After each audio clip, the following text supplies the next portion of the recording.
Have you ever walked through a forest so quiet you could hear your own heartbeat? In the Baltic states, Estonia, Latvia, and Lithuania, space and calm are everywhere.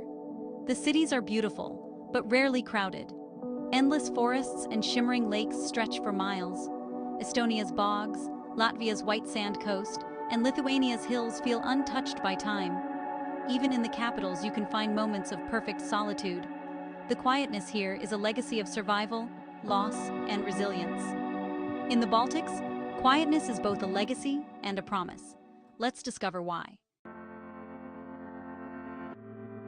So, where are these quiet countries? Look at a map of Europe and find the Baltic Sea.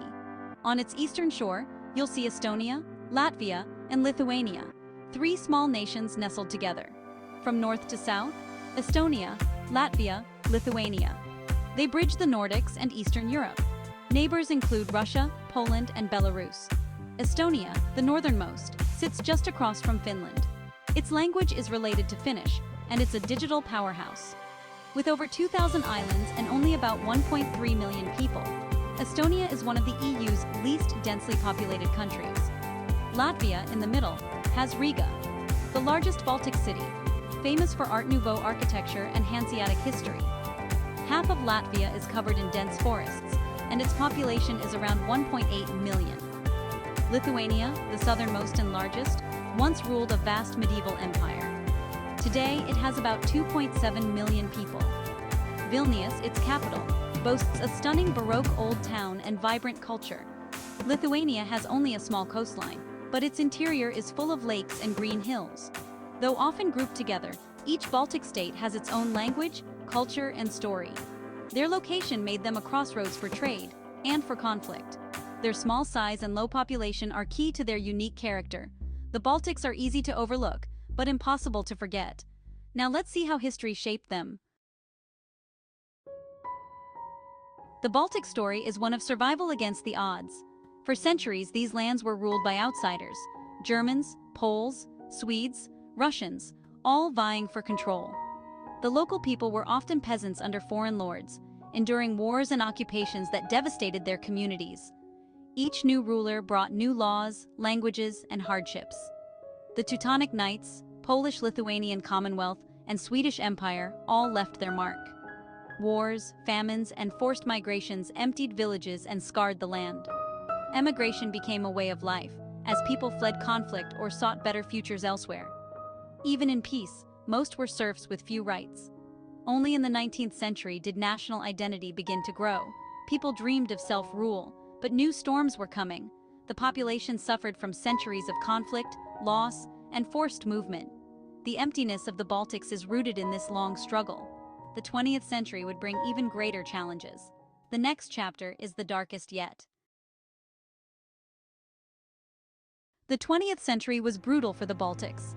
After a brief independence, the Soviet Union invaded in 1940, an occupation marked by violence and repression. National symbols were banned, businesses seized, and a campaign of terror began. In 1941, tens of thousands were deported to Siberia. Teachers, doctors, politicians, families torn apart, many never returned. Then came the Nazis, bringing their own horrors, including the Holocaust. When the Soviets returned in 1944, another wave of terror and mass emigration followed. Hundreds of thousands fled west, draining the region of its people. For 50 years, the Baltics were Soviet republics, subject to Russification and low birth rates. Russian-speaking workers were moved in, local culture was suppressed, and hope was scarce. War, deportations, and emigration left deep scars and empty towns. The population losses of this era still shape the Baltics today. The emptiness is a legacy of occupation and survival. But the story didn't end there. Freedom would come, but with new challenges. In 1991, the Baltic states regained independence, an explosion of hope and pride. Flags returned, people sang, and the future seemed bright. They turned west, reforming economies and joining the EU in 2004. But with freedom came the freedom to leave. Young people seized the chance to work in the UK, Ireland, Germany, where wages were much higher. A new wave of emigration began, not fleeing war, but seeking opportunity. Many planned to return, but life abroad often became permanent. This brain drain hit hard. The youngest and most ambitious left, and populations fell again. Rural villages grew quieter, schools closed, and cities felt the absence of a generation. The paradox, freedom and prosperity, also meant emptier lands. The economies grew, but the countries shrank. The price of rejoining the world was a new kind of emptiness. The challenge now was not just to survive, but to thrive with fewer people. The Baltic story entered a new era, one of hope, but also uncertainty. How do you build a future when your people are leaving? The answer is still unfolding. Let's look at today's challenges. Today, the Baltics face a demographic puzzle. People are leaving, and fewer are being born. Birth rates are low, about 1.6 children per woman, below the replacement rate. High emigration and low birth rates mean shrinking populations. Young people delay families, focus on careers, and worry about the future. Salaries are still lower than in Western Europe, and housing is expensive. Governments are responding with family support policies and campaigns to bring people home. Some are returning, drawn by family and culture, but reversing the trend is slow. An aging population strains healthcare and pensions, and fewer young workers support the economy. The challenge is more than numbers. It's about the spirit of a nation. The Baltics must balance openness with keeping their homes vibrant. The question, how to build a secure future with fewer people? It's a dilemma faced by many, but felt deeply here. The search for answers continues. The Baltics may be empty, but they're not defeated. Their quiet forests and cities are filled with resilience and hope. The emptiness has preserved nature and ancient traditions. In a crowded world, the Baltics offer space, silence, and authenticity. Their cultures are rich, heard in ancient songs, seen in massive festivals, felt in daily life. Estonia leads in digital innovation.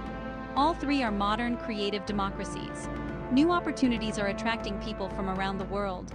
Governments are working to make the Baltics attractive for families and talent. The story isn't over. A new chapter is being written. The strength of these nations isn't in their size, but in their spirit. They've survived the darkest times and emerged proud and independent. If you visit and wonder where the people are, remember, the quiet is full of history, culture, and hope. The Baltics are a testament to resilience and to the beauty of space. Their future is still being shaped, one hopeful step at a time. In the Baltics, emptiness is not absence, it's possibility.